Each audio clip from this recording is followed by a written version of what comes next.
여기 목차 저희 오늘 강의는 이렇게 6가지로 진행이 됩니다. 그래서 성폭력의 전이 및 법적 근거, 성희롱 사례, 그리고 교회 성폭력의 특성, 성폭력 사안 발생 시에 어떻게 처리해야 되는지 지침, 그리고 판례 사례, 그리고 AI 활용법까지 6가지로 진행하겠습니다. 네, 먼저 성폭력의 정의입니다. 이것은 저희 총회 홈페이지에 이제 게재되어 있는 한국기독교 장로회 양성평등위원회 성폭력 예방과 처리 지침서가 있습니다. 거기서 이제 발췌한 것인데요. 정의를 보면 성폭력이란 권력이나 힘의 차이를 이용하여 상대방의 동의 없이 상대의 성적 자기 결정권을 침해하는 언어적, 신체적, 정신적 모든 행위를 말한다라고 하고 있습니다. 그리고 두 번째로 이제 이런 성폭력이 법에는 어떻게 규정이 되어 있는지를 보면 법에서는 이 성폭력이라는 단어는 없습니다. 그런데 이것을 범죄로 정하는 것이 형법에는 대표적으로 아마 들어보셨겠지만 강간, 강제추행 이런 것도 있고 또 특별한 것들은 특별법에서 성폭력 처벌법이라는 곳에서 또 이런 특이한 특수강도금강 등 밑에 보면 카메라 등 이용 처형 이런 것들을 범죄로 정하고 있습니다. 그리고 범죄로 정하지 않고 정의를 하고 있는 그런 것들도 있는데요. 그런 양성평등기본법에 보면 성희롱을 정의하고 있습니다. 그 양성평등기본법에서는 업무 고용 그 밖의 관계에서 지위를 이용하거나 업무 등과 관련하여 성적 언동 또는 성적 요구 등으로 상대방에게 성적 불쾌감이나 혐오감을 느끼게 하는 행위, 이것을 성희롱이라고 아예 정의해서 규정을 하고 있습니다. 그리고 이와 비슷하게 남녀 고용 평등과 일가정 양립 지원에 관한 법을 남녀 고용 평등법이라고도 하는데요. 거기도 유사하게 직장 내 성희롱을 규정하고 있습니다. 그래서 두 번째로는 이제 성희롱의 사례를 몇 가지 같이 살펴보겠습니다. 이 성희롱 사례도요, 저희 총회 홈페이지에 있는 그 지침서에서 발췌했습니다. 성희롱 중에 언어적 성희롱의 예시를 보면 이런 것들이 성희롱에 해당할 수 있습니다. 남자는 허벅지가 트실해야 하는데 좀 부실하다. 남자 전도사님이 그거 먹고 힘쓸 수 있겠냐. 차는 젊은 여자가 타줘야지 제맛이다. 여자 목사님이 커피 타주니까 더 맛있네요. 요즘 왜 이렇게 살쪘어? 그래가지고 남친이 좋아하겠어? 믿음이 좋은 청년이 예쁜 자매와 결혼하는 거야. 여신도들이 가득하니 꽃밭에 있는 것 같습니다. 남남 동료야. 여자는 북쪽에서 사는 사람들이 예쁘지. 어쩌면 우리가 한 번쯤은 누군가가 말하는 걸 들어봤을 수도 있고 내가 어쩌면 비슷한 말을 했을 수도 있습니다. 그런데 이러한 것들이 어느 정도 성희롱에 해당할 수 있고 그것을 저희가 조금은 유념을 하면 좋을 것 같습니다. 그래서 이런 사례들을 보면 남자는 어떻다, 여자는 어떻다 이런 식의 말들이 조금은 그런 성희롱에 해당할 수 있기 때문에 저희가 좀 주의를 해야 합니다.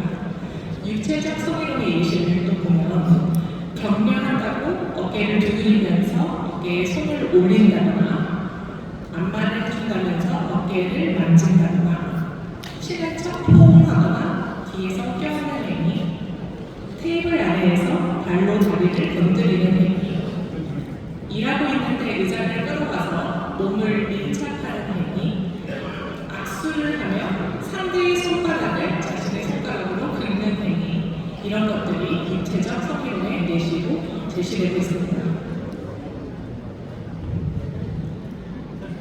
또 이것은 한국양성평등교육진흥원 이대유 서울직장 성희롱 성폭력 예방센터에서 만든 자료 일부를 발췌한 것인데요. 그러면 우리가 예쁘다라는 칭찬도 성희롱이 될 수 있냐라고 했을 때 그 칭찬만으로 바로 성적 언동에 해당한다 이렇게 볼 수는 없죠.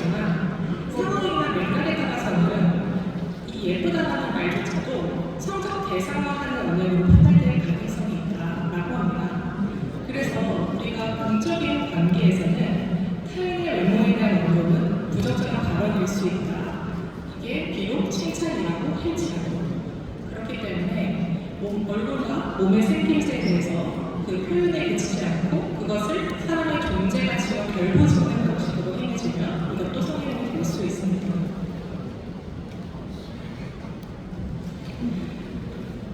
네, 세 번째로 저희가 그러면 이제 성희롱이 이런 것들이 있고 이건 알겠는데 교회의 성폭력의 어떤 특성이 있는지 이 부분을 좀 살펴보고자 합니다. 이것도 저희 총회 홈페이지에 있는 지침서에서 일부를 배치해서 요약을 했는데요.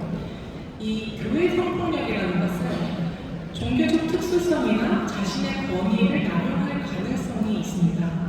지도자와 신도 사이 그리고 교역자와 부교역자 사이에 위계가 존재하기 때문에 그 위계 질서에 의한 그 권위를 남용할 가능성이 존재하는 것입니다.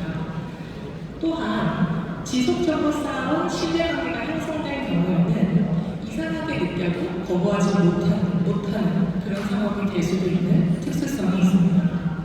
또한 영적이다, 이건 은혜가, 섬기는 것이다, 이런 교회 종교적인 특수성을 악용해서 가스라이팅을 할 수도 있는 그런 특성이 있습니다. 가해자에 대한 징계나 처리 절차가 체계화되지 않았다. 그래서 법적인 해결이 좀 어렵다라는 것도 교회 성폭력의 특수성입니다. 또한 교회에 이제 은혜가 되지 않는다. 그런 문제를 왜 제기하냐라는 그런 시선으로 인해서 2차 가해가 좀 빈번하게 일어난다라는 특성도 있습니다. 그리고 장기간 지속될 우려가 있고 그에 따라서 후유증이 심각하게 발생할 수 있다. 이런 후유증은 비단 그 성폭력에 따른 후유증뿐만 아니라 영적인 어려움까지 이어질 수 있는 그런 특성이 있습니다. 또한 피해자 개인 외에도 교회 공동체를 파괴하고 가해자와 피해자를 옹호하면서 분란과 불신을 일으킬 수 있는 그런 특성이 있습니다. 그렇다면 우리가 성폭력 사건 발생했을 때 어떻게 처리해야 되냐에 관해서도 좀 같이 살펴보겠습니다. 여기는 거의 목사님과 장로님들이시기 때문에 이제 교회의 지도자로서 이제 우리 교회에서 어떤 사안이 발생했을 때 어떻게 해야지 이런 또 질문을 가지고 있을 수 있어서 이제 그런 처리 지침을 같이 볼 건데요. 근데 사실 이런 문제가 사실 우리 교회에서 일어날 거라고 사실 생각하지 않기 때문에 이런 일이 일어나면 굉장히 당황스럽고 어떻게 해야 될지 모르겠고 이럴 수 있습니다. 저는 그래서 딱 한 가지만 기억하시면 좋을 것 같습니다. 기억하시는 것은 총회 홈페이지에 지침서가 있다라는 사실입니다. 어떤 사안이 발생하기 전에 우리가 사실 이런 강의도 하고 지침서도 있지만 사실 사안이 발생하지 않았을 때는 그냥 추상적인 옆에 사람들의 얘기고 내 얘기라고 생각하지 않습니다. 하지만 사안이 발생했을 때는 일단 우리 한국 기독교 장로의 총회 홈페이지에 어떻게 해야 되는지 지침서가 있다라는 사실만 기억하고 계셔도 그것을 읽어보고 어떻게 해야 될지를 알 수 있을 것 같습니다. 그래서 그 지침서에 있는 내용을 사실 요약을 한 거고요. 그래서 처리 절차를 보시면 성폭력 대책위원회를 구성하라고 되어 있습니다. 그래서 위원장을 포함해서 5인 이상 9인 이내의 위원을 구성을 해야 하는데요. 그리고 이제 쭉 있습니다. 저희가 이걸 다 같이 읽지는 않을 텐데 이렇게 이 구성을 하는 게 버거운 교회가 있을 수도 있습니다. 그럴 때는 이 페이지 마지막 부분에 보면 성폭력 대책위원회를 구성이 어려울 때는 총회 성폭력 대책위원회에 조사 신청서와 접수 보고서를 낸다라고 해서 총회에 도움을 구하는 어떤 방안도 설명하고 있습니다. 그럼 이런 걸 보면 일이 너무 커지는 게 아니냐, 우리가 지금 내부에 있는 거를 총회까지 보고를 해서 이렇게 하는 게 과연 맞나, 괜히 커지는 게 아닌가 이렇게 생각하실 수도 있는데 뒤에서도 편리하게 생각 못 건데 사실 이걸 제대로 처리하지 않을 때 오히려 문제가 더 커질 수 있습니다. 구성원들이 어떤 피해를 당했을 때는 그 내부에서 제대로 처리를 할 것을 생각을 하지 처음부터 외부에 경찰에 고소하거나 소송을 제기하거나 이렇게 생각을 하지는 않습니다.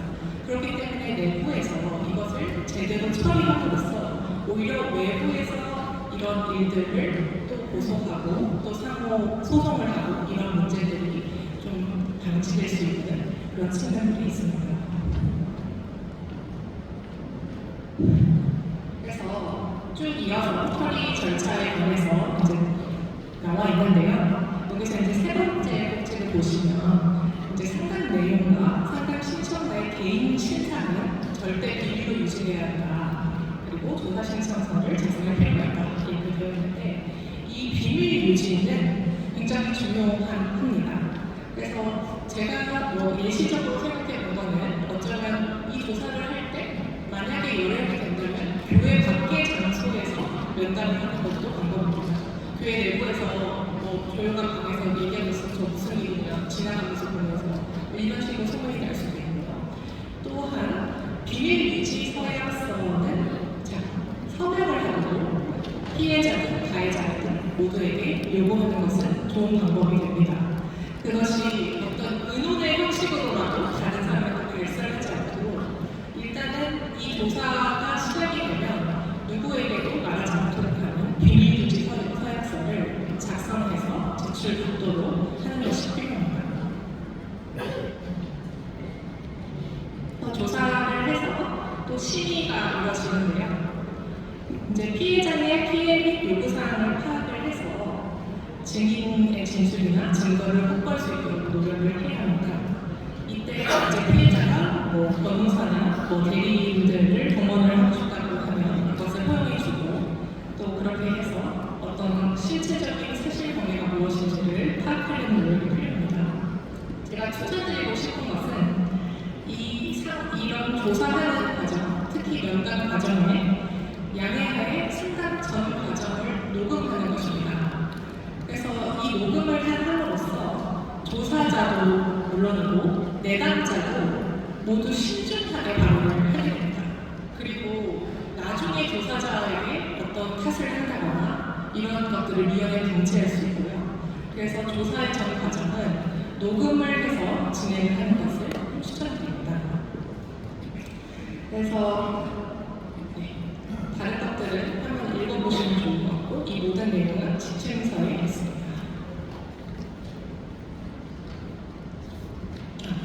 죄송합니다. 여기 또 한 가지 제가 강조하고 싶은 거는 저희 이제 총회 지침서에 보면 모든 조사는 사건 접수일로부터 최소 20일 이내에 완료해야 한다고 되어 있습니다. 그래서 이게 생각보다 굉장히 빨리 해야 한다는 것입니다. 물론 10일의 범위에서 조사 기간을 연장할 수 있다. 특별한 사정이 있는 경우 이것도 써있지만 기본적으로 저희가 이거는 지금 까먹었어도 나중에 일이 발생했을 때 이게 생각보다 빨리 했어야 되는데 이 정도의 학생은 지금 가지고 계신 게 좋습니다. 그래서 이제 조사와 심의 결과가 나오면 그 결과에 따라서 징계가 진행되고요. 이것들은 이제 세부적인 것은 또 지침서를 참고하시면 좋을 것 같습니다. 그래서 이제 종결이 된 다음에는 가해자를 조치하고 또 당해 노동노에 보고를 하고 그리고 이 전 과정에서 어떤 경우에도 피해자에게 불이익을 겪게 해서는 안 된다. 이런 것들이 다 이렇게 지침서에 규정되어 있습니다. 그래서 이 지침서가 어디 있는지를 한번 제가 교회 총회 홈페이지를 한번 캡처를 해봤습니다. 이 한국 기독교 장로회 총회 홈페이지 들어가시면 제일 위에 상단에 오른쪽에 보면 자료실이 있습니다. 자료실에 보면 일반 자료실이고요. 거기 보면 성폭력 예방과 처리 지침서, 정의롭고 평등한 공동체급분명라는 제목하에 이 지금 지침서가 게재되어 있습니다. 이걸 기억하시면 좋겠습니다. 네, 저희가 제가 아까 언급한 판례 사례를 한 가지만 좀 살펴보고자 합니다. 이건 제가 작년 동로회 강의에서도 언급을 했던 건데 이 사례는 성폭력과 성희롱으로 골반한 내용이 담겨있고 또 교회가 대처를 했는데 그 대처에 대한 평가가 담겨있습니다. 거기서 저희가 좀 시사점이 있을 것 같아서 잠깐 간략하게 설명을 드리면 이제 원고는 D 교회의 전도사였습니다. 그리고 피고 P는 D 이 교회의 부목사였고 그 부목사가 소위 말하는 스토킹, 성희롱을 해서 이제 전도사가 그 부목사를 상대로 손해배상 청구, 민사소송을 한 사안입니다. 그런데 이때 피고도 그 D교회 부목사 피고 B의 감독자인 피고 D 교회도 같이 피고로 해서 이렇게 원고는 1명, 피고는 2명인 형태로 소송을 하였습니다. 그래서 그 소송의 첫 원인은 인격권 및 의사결정 자유 훼손이라는 불법 행위를 원인으로 한 손해배상 청구였습니다. 쉽게 얘기하면 이 인격권 및 의사결정 자유 훼손은 스토킹을 여기서는 말합니다. 그래서 사안을 보면 이 피고 B가 원고에 대한 스토킹 행위를 했습니다. 지속적이고 반복적으로 통화 시도하고 카카오톡을 보내고 그리고 휴무일에도 그 거주하는 지역 근처 가서 나오라고 하고 기타 등등이 있습니다. 그런데 이 전후 상황을 좀 살펴보면 이제 원고가 너무 시달리다가 못 견뎌서 2021년 4월경에 피고 교회 소속 이 목사를 찾아가 상담을 요청합니다. 이게 가장 처음 교회에서 어떤 문제 발생을 인지할 수 있는 순간이었거든요. 그런데 그렇게 얘기하면서 이제 그런 성희롱 내용을 얘기했을 거고 이제 피고만 아니면 나는 교회를 더 다니고 싶다 이런 말을 했다고 합니다. 그런데 이제 그 시간이 이제 지났지만 별다른 조치가 없었던 것 같습니다. 그래서 교회에서 별다른 조치가 없자 이제 원고는 한 달, 2달 안에 5월 30일에 교회를 이제 나오게 됩니다. 이제 원고가 교회를 나오자 이제 강요가 개최가 되고 7월 4일이죠. 4월에서 이제 3개월 후로 보입니다. 2, 3개월. 그때 강요가 개최되고 이제 피고 B가 사임하도록 이제 교회에서 조치를 했습니다. 그 원고는 이 소송, 민사소송을 제기했고 그 밖에도 형사 고소를 합니다. 그래서 피고에 대해서 형사 고소를 했고 실제로 검사는 이 혐의가 인정된다고 봐서 유죄라고 본다라는 취지에서 약식 명령을 청구했습니다. 그렇게 이제 형사를 보게 됐고요. 지금 여기서 우리가 좀 봐야 될 것은 이제 이 내용들을 쭉 보면 제가 좀 볼트칠로 한 것 같은 이제 어깨를 갑자기 잡아당기거나 얼굴 부위에 밀착시켜 귓속말을 하거나 기타 등등의 행동을 했어요. 근데 이거에 대해서 법원은 교회에도 책임이 있다라고 판단하는 점이 우리가 좀 참조할 만합니다. 그것을 봤을 때 피고가 원고에 대한 그런 성적 불쾌감을 느끼도록 하는 가해 행위를 하고 있다는 걸 교회도 알았거나 알 수 있었을 것으로 보이는데 적극적으로 조치를 하지 않고 이를 방관했다. 그래서 피해가 확대되고 오래 지속되는 결과를 초래했다. 이렇게 본 것입니다. 그래서 원고가 이제 행위자 피고와 피고 교회에 대해서 손해배상 청구를 한 것을 받아들인 것입니다. 법원에서 이제 참고적으로 이 사건이 2심으로 이제 올라갔어요. 이제 1심에서는 그렇게 끝나고 그랬을 때 이제 피고 부목사 개인만 항소를 한 것 같습니다. 그런데 이제 2심에서는 이제 아마도 지금 여기 2심에서는 화해권고 결정으로 끝났는데 아마도 원고가 교회에 대한 청구는 내가 돈을 안 받겠다고 하고 이제 그 부목사로부터 돈을 받겠다고 해서 이제 화해 권고 결정으로 사안이 종결된 것으로 보입니다. 화해 권고 결정은 이제 소송 당사자들의 이익과 모든 사정을 참작해서 사건을 공평하게 해결하기 위해 화해를 권고하는 결정이에요. 뭐 조정 들어보셨죠? 그냥 재판부 앞에서 합의를 하는 그런 것과 그런 과정이 조정과 유사한 것이 화해 권고 결정입니다. 그래서 지금 이 사안을 저희가 보면 사안 발생 시에 적절한 대처가 매우 중요하다. 특히 시간적으로 빨리 대처하는 게 중요하다라는 점을 알 수 있습니다. 2심에서 결국 그 원고의 그 배려에 기대서 교회는 손해배상 책임을 결국은 지지 않고 끝나긴 했지만 이것은 어디까지나 원고가 포기한 것에 기댄 것이고 저희가 이런 사안을 조금 늦게 처리하거나 제대로 처리하지 않을 때는 이 교회 저희 교회의 상이 될 수도 있다. 이런 좀 생각을 저희가 한번 해봅니다.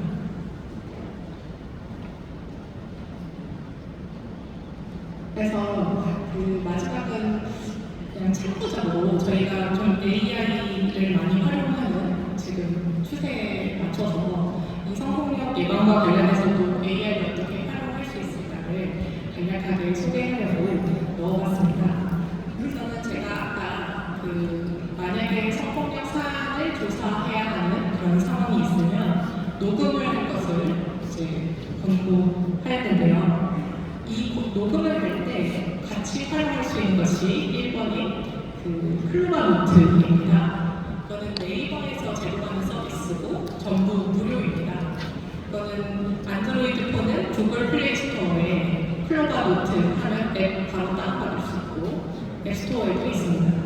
그래서 이 클로바 노트는 AI 기반으로 음성을 기록하는 서비스로 녹음 파일 또는 음성 파일을 업로드하면 자동으로 이걸 텍스트로 변환을 해줍니다. 그런데 그게 옛날에 비해서 굉장히 정확도가 높아져서 실제 업무에도 많이 활용되고 있습니다. 또한 이게 AI 요약본도 제시하는데요. 그래서 저희가 이제 이런 사안이 발생하면 사실 시간적으로도 노력적으로도 굉장히 힘들고 시간도 많이 들이지 않습니까? 그런 것들을 좀 해결해 줄 수 있는 게 이 클로바 노트라고 합니다. 그래서 그걸 적극 활용해서 이 클로바 노트에서 바로 녹음도 할 수 있습니다. 그럼 그게 저장이 되면서 바로 텍스트로 변환이 됩니다. 그래서 이런 각종 회의 녹취록이나 회의록을 생성할 때도 활용할 수 있습니다. 네, 그리고 두 번째로는 챗GPT나 제미나이를 활용하는 방법입니다. 챗GPT는 가장 유명한 이제 AI 툴이기 때문에 다들 아실 것 같은데 제미나이는 챗GPT와 비슷한데 구글에서 제공하는 것입니다. 그래서 이런 AI를 활용을 해서 저희가 이제 변호사 업무를 할 때도 AI를 이용하기도 하고 하는데요. 제가 이제 저희 이 프롬프트 예시는 한번 그냥 뭐 예시적으로 하겠습니다. 이대로 해야 하는 건 아니지만요. 저희는 이제 프롬프트를 활용할 때 이제 AI한테 직업을 부여합니다. 너는 변호사다, 너는 건설 전문 변호사다. 그런데 너 이걸 연산을 어떻게 하고 이렇게 할 것인지 이렇게 하듯이 이제 우리가 이제 주일에 어떤 설교문 같은 경우에도 혹시 성표현적 표현이 있는지 그런 것들을 한번 검토하는데도 이런 AI를 활용할 수 있을 것 같아서 한번 소개해봤습니다. 그래서 여기를 보면 너는 목사고 아래는 이번 주일 설교문이다. 다음 문장들 중에 성표현적인 용어나 표현이 있으면 어느 부분인지 원문 그대로 인용해서 빠짐없이 지적해줘. 저는 고쳐달라고 하지 않습니다. 왜냐하면 직접 수정을 맡기면 어디를 어떻게 바꿨는지 정확하게 알지 못하고 이상하게 바꾸는 경우가 있어요. 그래서 반드시 내가 문수를 해야 되기 때문에 이제 AI 너가 성표현적으로 생각하는 게 어디인지만 지적해서 알려달라. 이렇게만 하고 그 부분을 보고 내가 이제 고친다거나 이렇게 하는 방식으로 활용을 하면 이런 AI도 우리가 이제 성편향적인 표현을 조금 고치거나 미연을 방지하는 데 좀 활용할 수 있지 않을까 싶습니다. 네, 여기까지 저는